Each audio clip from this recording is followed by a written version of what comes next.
What's up, everyone, and welcome back to the channel. Let's dive right into our first news.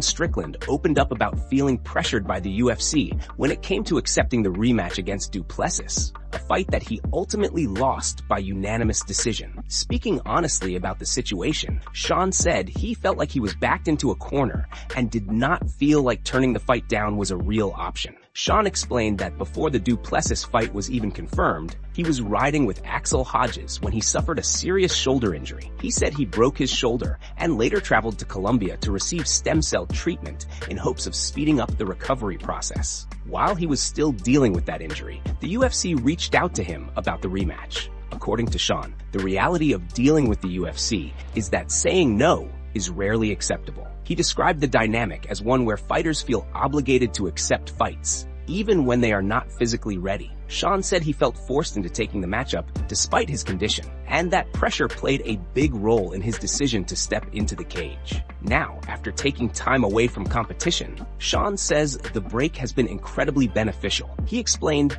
that allowing his body to heal properly has made a huge difference, especially for his shoulder, which now feels great. While he admitted that he misses fighting and performing in front of fans, he also joked about enjoying the downtime. Sean said it has been nice to step back, rest, and live a slower life for a while. For him, this period of recovery has been both physically refreshing and mentally freeing. And before we continue, make sure to leave a like on the video and subscribe to support the channel. Moving on to another news. Ariel Helwani explained in detail why he believes Merab deserved the Male Fighter of the Year award, even though his year ended with a loss of the bantamweight title to Petr Yan. Ariel admitted that this decision was not easy and required a lot of self-reflection. He said he had to really look within himself and consider all the arguments that were being discussed, especially because this was a rare situation. He pointed out that in over 13 years of doing these awards, this was the first time that his Male or Female Fighter of the Year pick had a loss on their record within the same calendar year. Normally, a loss would immediately take someone out of the conversation. However,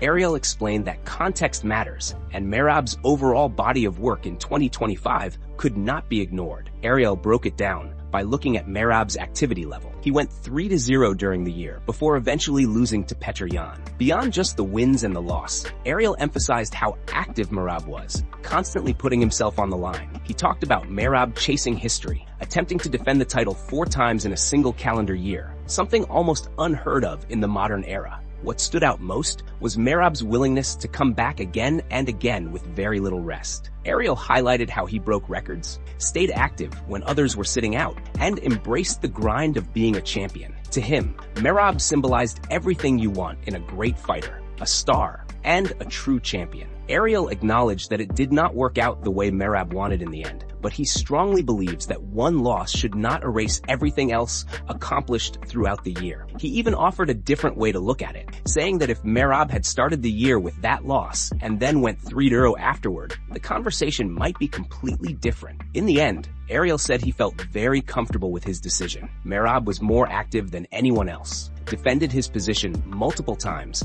and consistently took risks. Even though the year ended in disappointment, Ariel described it as an incredible year overall and gave full respect to Merab as his 2025 Male Fighter of the Year. Moving on to another news, Conor made it crystal clear during a conversation with Mike Tyson that retirement is not even a thought in his mind. He said he is never going to retire and feels like he is ready to fight again, even joking about coming back at 55K energy, still hungry and still dangerous. Conor explained that what really resonated with him was Mike's own comeback story. When Mike was asked what Cuss would say about his return, the answer was simple and powerful. He would be happy, but he would also ask, "What took you so long?" That moment struck Conor deeply. He said it made him feel grounded and focused, like he was never truly bound by time or age. In his words, he plans to fight until the very end, until meeting God, the creator. Conor reflected on why he waited so long and questioned why he couldn't have just decided to get serious earlier, walk into the ring with a light walk, and treat it like controlled sparring. He described the idea of doing it again and again, 10 more times,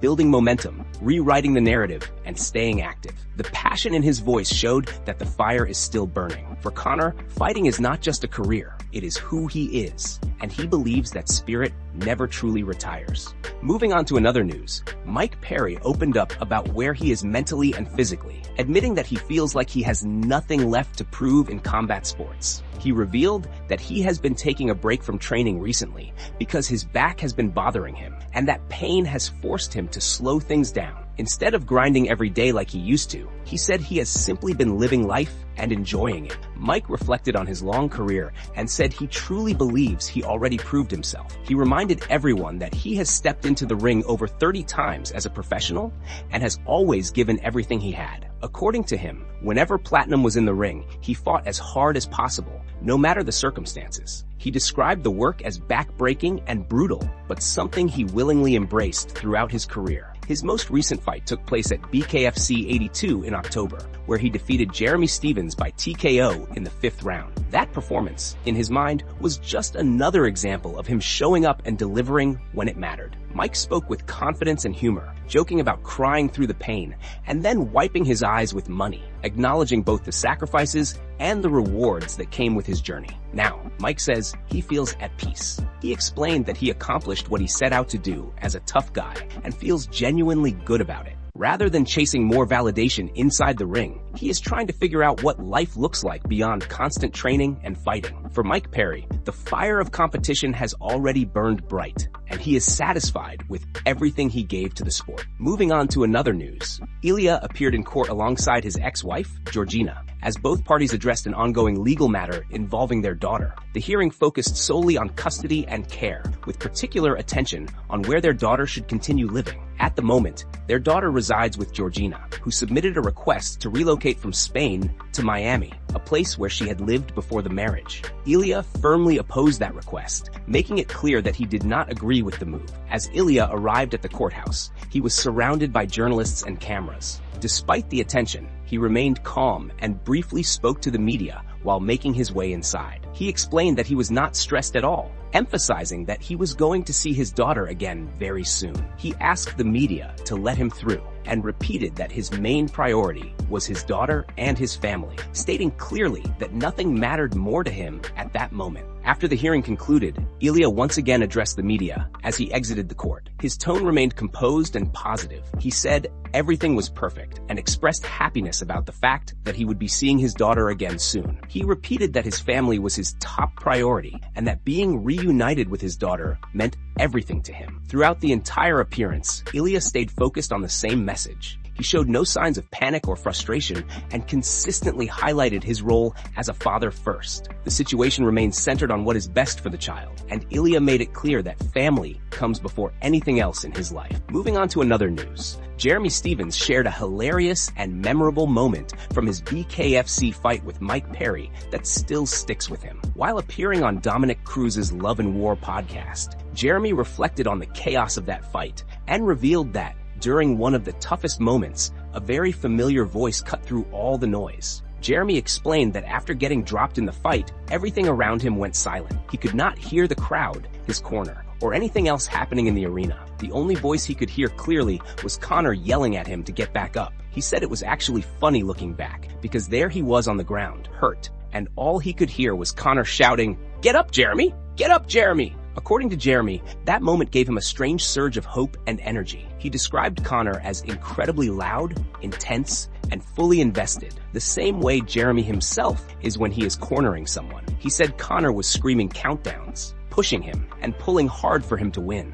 Jeremy even looked over at Conor and saw how fired up he was, which made the moment even more surreal. Jeremy talked about how he and Conor have a deep history, and there has always been an intrigue surrounding their paths crossing. He admitted that he has always put bold ideas out into the world, calling it almost delusional confidence, but in a positive way. He explained that he truly believes in speaking things into existence, even if reality does not always follow the exact plan. He mentioned how he once envisioned himself fighting names like Eddie Alvarez and Mike Perry, and how he believed he would beat them. While things did not unfold exactly how he imagined, Jeremy said God had a different route for him. Despite setbacks, he sees himself as still climbing the mountain, still chasing big moments, and still driven by belief. For Jeremy, That night in BKFC was another reminder of the strange, intense, and sometimes funny connections that exist in combat sports. Hearing Conor's voice in that moment is something he will never forget, and it perfectly captures the wild energy that surrounds these fights. Moving on to another news,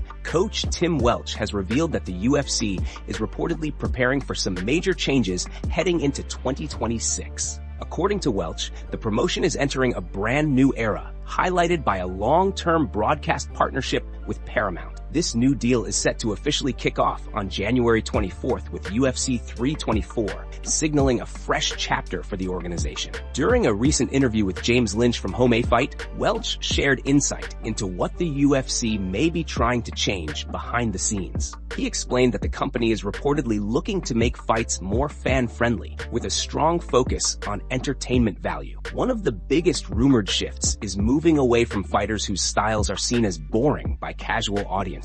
Welch said he does not know for certain if these plans are already being implemented, but the rumor is that the UFC wants to distance itself from fighters who rely heavily on stalling tactics. He specifically mentioned grapplers who focus on pinning opponents down and holding positions like half guard for an entire fight without doing much damage or advancing. According to Welch, this type of fighting style does not excite fans, and the UFC seems to recognize that. He suggested that the promotion may begin cutting or avoiding these kinds of fighters in favor of athletes who push the pace and create action. In his view, that would be a smart move for the sport. Welch emphasized that MMA is ultimately a product people want to watch and enjoy. If the UFC truly follows through with these changes, 2026 could mark a noticeable shift toward faster-paced, more aggressive fights designed to keep fans fully engaged from start to finish. Moving on to another news. Ilia's brother Alexandre has finally responded to the controversial comments made by Bryce Mitchell, and he did not hold back. The situation traces back to a clip that surfaced a few weeks ago, where Bryce went on a heated rant targeting the Topuria family. During that moment, Bryce made remarks about Ilia's divorce situation and followed it up with direct insults toward his brother, language that many across the MMA community quickly dismissed as another example of Bryce speaking on things he clearly knows nothing about. While much of the MMA world brushed it off, the Topuria camp took the comments seriously. The situation gained more attention after Bryce officially dropped down to the bantamweight division, the same weight class Alexandre currently competes in. Since then, there have been quiet discussions about the possibility of matching the two fighters, which has only added fuel to the fire. Alexandre was recently asked about the situation during an interview with the Georgian outlet She Loves the Gloves, and his response was calm but firm. He made it clear that online talk does not bother him, and said he actually watched the clip smiling, viewing it as nothing more than internet noise. According to Alexandre, comments like that do not get under his skin at all when they stay online. However, he also emphasized that there is a very clear line between online talk and real life. Alexandre warned Bryce to be extremely careful with his words if they ever meet in person. He stressed that while he is choosing to remain professional and composed, real-life disrespect would not be ignored. If Bryce were to repeat those same comments face-to-face, Alexandre said there would be no way to avoid a physical confrontation, regardless of how much the UFC might disapprove. Alexandre explained that this is exactly why he is trying to handle the situation with discipline. He does not want the narrative to shift toward him being unprofessional or disrespectful to the UFC. Instead, he hopes Bryce understands that some things are better left on the internet and that his tone would be very different in person. With Bryce now officially competing at bantamweight and Alexandre continuing his rise in the division, this situation has the potential to turn into one of the most personal and emotionally charged matchups in the weight class. For now, Alexandre is keeping his composure, but he made it clear that respect matters, and real life is a completely different arena than online talk. Moving on to another news. Longtime Team Khabib member Shara Bullet has opened up about a growing tension that ties directly to Khamzat Chimaev. Shara, who was temporarily thrown out of the gym by Khabib's father years ago for refusing to cut his hair, says the situation has quietly escalated behind the scenes. The tension reportedly started after another Russian fighter, Magomed Ismailov, publicly claimed that Shara would have almost no chance against Khamzat due to a massive gap in wrestling. That comment clearly struck a nerve, and Shara felt he needed to respond, even though he initially did not want the situation to escalate. According to Shara, the tension has now moved beyond words and is set to be addressed in a close cage sparring session with no crowd and no cameras, just the two of them facing off. He framed it as a true clash that's designed to answer real questions once and for all. Shara rejected the idea that a single takedown automatically ends a fight. Instead, he explained that his approach revolves around staying calm, conserving energy, getting back to his feet, and letting the opponent waste theirs. He believes this is where fight IQ separates elite fighters from the rest, noting that many burn themselves out early, while he focuses on timing,